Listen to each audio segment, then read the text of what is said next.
Yo, what is up everyone? This is OJ over here from PlayerEssence and welcome to the Nintendo NX discussion video. So today I'm going to be giving you guys 5 reasons why Nintendo has actually learned quite a bit from the failures of the Wii U. So the first thing that I want to talk about is Unreal Engine support straight out of the box. So Nintendo has basically shown that they are hiring for engineers for Unreal Engine 4 and other engines like that. We do have the supporting evidence from Square Enix that announced Dragon Quest XI for the Nintendo NX, which is running on Unreal Engine 4, which is going to be on that system. So it really seems like Nintendo is making sure that they're going to have the most popular engines right out of the box, right then and there, based on their own hiring for engineers and based on the games that have pretty much been announced for the system. So that was a complete difference from the Wii U, which didn't support Unreal Engine 4, or where the developers had to basically port it themselves. It wasn't natively supported from Epic, and that whole issue that happened where Mark Rain started laughing, and just it was a big embarrassment for Nintendo and everyone involved. So this is real different. So that's one thing that they have learned from the failures of the Wii U. The next thing that I want to talk about is going mobile. One thing that Nintendo didn't do pretty much throughout the whole life of the Wii U was have mobile to help support and put more games on their console. I would be really interested to see if Nintendo decided to go mobile earlier. So like, let's say like 2010, 2011, how much more games could they have gotten on the Wii U based on that extra cash flow coming in? With the Wii U and Nintendo 3DS, all Nintendo had was basically those to really drive revenue. And unfortunately, you cannot put out as many quality games as you would like based on the budgets and what you have to do and based on how the Wii U was selling. But if they had mobile to lean back on, I think things could have been a little bit better for the Wii U as far as supporting the system more, getting better games. Who knows what could have happened, but I do think mobile is a big initiative for Nintendo, and they do realize that they do need that backbone, that extra support to be coming in from somewhere, especially with games that take very little to develop as far as time goes, but the potential for revenue is huge. We've seen what Miitomo is doing, we see what Pokemon Go is doing. So Nintendo has finally realized this, and that's something with the Nintendo NX that they're really going to integrate, because they said themselves that they want to have synergy between mobile and between their dedicated consoles in order to push people over. That's something completely different from the message that came from the Wii U. The third reason is that Nintendo has actually said that they need to provide a system that's easy to develop for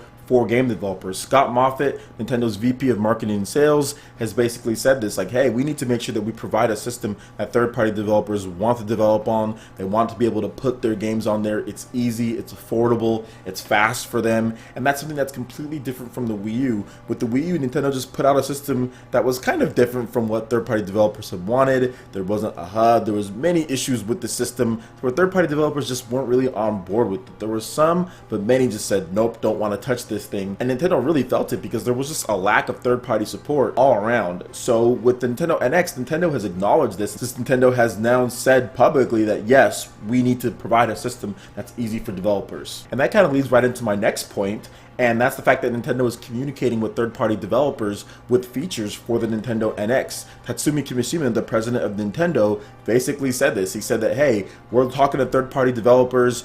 We need to see what features that they want to put in. We need to be mindful of the production cost, but we are listening. That's completely different from the Wii U. With the Wii U, Nintendo didn't ask third-party developers what features they wanted. Nintendo didn't say, well, what do you guys think about this? Nintendo didn't do any of that. They just said, hey, we're going to sell 100 million of these. That's what they thought they were going to sell. So third-party developers have to put their games on this system. They're going to try to brute force them like they did with the Wii, where the Wii was just such a runaway success. Third-party developers begrudgingly had to put their games on that system in order to make some extra revenue for themselves, because it's all about money. But when the Wii U didn't take off, they're like, we don't got to do nothing. So with this, Nintendo is listening to third-party developers as far as features, as far as what to put into the system, which was completely different from the Wii U. And finally, and this is probably one of the bigger points, I think, the fact that Miyamoto is off of hardware for the first time in a while. For the most part, I know Miyamoto had a big hand in hardware when it came to the Wii and when it came to the Wii U. He is not on the hardware. He said that he has pulled himself back and he is focusing on more of just the video game development. And Miyamoto is a legend. He has done so many great things for Nintendo A lot of developers revere him. Everyone really in the industry thinks that he's great, but he is not adapting that great, in my opinion, to today's tech. Does he really want to go really powerful console? Does he really want to make sure that there's online play and all of those things? I'm just not sure. I think he's more worried about new ways to play and like Pikmin more than anything else. So I think that it's good if he can just focus on Pikmin and he can just kind of focus on what he does best, and let the guys who really want to put like the Unreal engines and put the great online features, and let Tatsumi Kimishima work with the American branch and work with the people who are going to be able to make a system that's really modern, that's good for everyone, not just for people or casuals that want to have new ways to play. You want to have the dedicated gamers also be excited about powerful hardware, about features to connect with their friends and play and achievements and all of that stuff. And I think that while Miyamoto is great, he's not necessarily too much on board with that type of stuff. So him pulling himself off of hardware is something completely different from the Wii U, and it's something that Nintendo has learned. The reason why I'm doing this video, or I want to talk about this, because there's been a number of people saying that Nintendo has learned nothing from the Wii U based on that. And I know I made a video talking about this already, but I just wanted to go over 5 different things that clearly shows that Nintendo is doing things differently.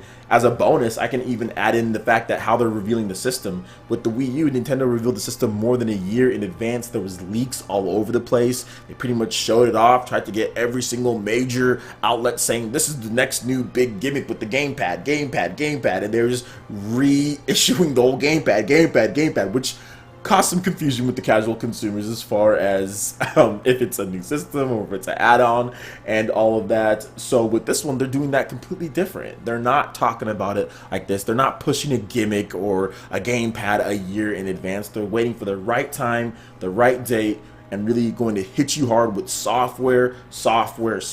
In my opinion, that's what I think that they're going to do, and they're really going to reinforce that this system is not only can be played for some casual consumers, I think with mobile integration, but also with hardcore gamers, and we have stuff like The Legend of Zelda Breath of the Wild for you guys right there at launch for you to play. So to me, that sets the tone of the system. But that is a video for another day.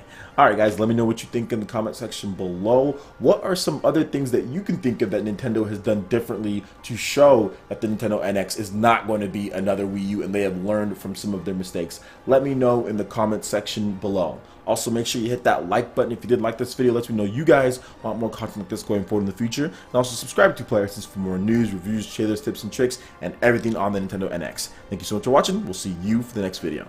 Peace.